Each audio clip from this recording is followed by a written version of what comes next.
Kasado na ang malawakang kilos protesta sa darating na Mayo 1 na lalahukan ng grupong TNVS at samahan ng mga courier sa buong bansa.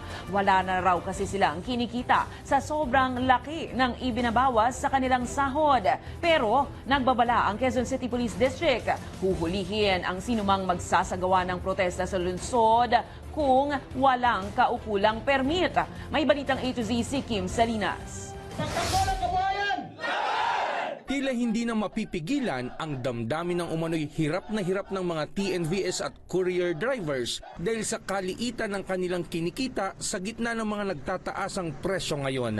Dahilan ito para iluto nila ang kilos protesta sa buong bansa sa mismong araw ng paggawa sa Mayo 1. Anila, halos wala na silang naiuuwi sa kanilang pamilya. Kung tawagin namin ay transport network companies, ay masyado ng naaabuso ang mga driver at operator dahil po napakataas na ng komisyon na kinukuha ng mga transport network companies. So sobrang mahal na po ng mga bilihin, pyesa at iba pa, parang wala na pong kinikita yung ating mga drivers partner.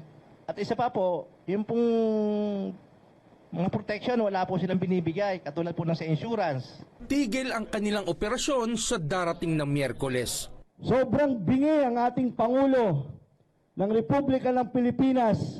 Hindi ko alam kung bakit nabibingi siya ngayon na ang taong bayan na sinasabi niyang pagsisilbihan niya noon ay kanyang arugain. Lalahok din sa kilos protesta ang grupong Manibela para patuloy na igiit pa rin ang sitwasyon ng mga jeepney drivers na hindi dumaan sa consolidation ng jeepney modernization. Yung hinihingi namin, hindi po extension ng consolidation. Extension ng provisional authority hanggang December, kaya kami nananawagan sa ating mahal na Pangulo, sa Kongreso at sa Senado, na matulungan po tayong ma-extend pa rin ito.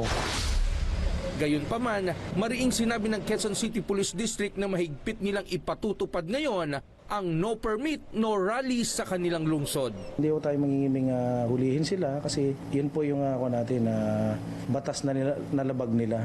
So dapat, kung gusto nila mag-rally, as much possible, kumuha sila ng permit. Ayon sa QCPD, iniiwasan na kasi nila ang nakaraang protesta ng grupong Manibela na nagdulot ng matinding trapiko sa lungsod. Ito rin ang dahilan kung bakit sinampahan ng 4 na kaso si Mar Balbuena at ang kanyang grupo. Pero giit ni Balbuena, Sila po ang nagpatabi sa amin, dyan na kayo magprograma. Tapos sasabihin, illegal assembly. Sasabihin, alarming scandal. Wala naman po kaming ginulo. Hindi po namin ugaling mag-intimidate ng kahit sinong Pilipino o kahit sinong realista. As long na lumabag sila sa ating tuntunin sa batas. Tulad dyan, wala po silang permit.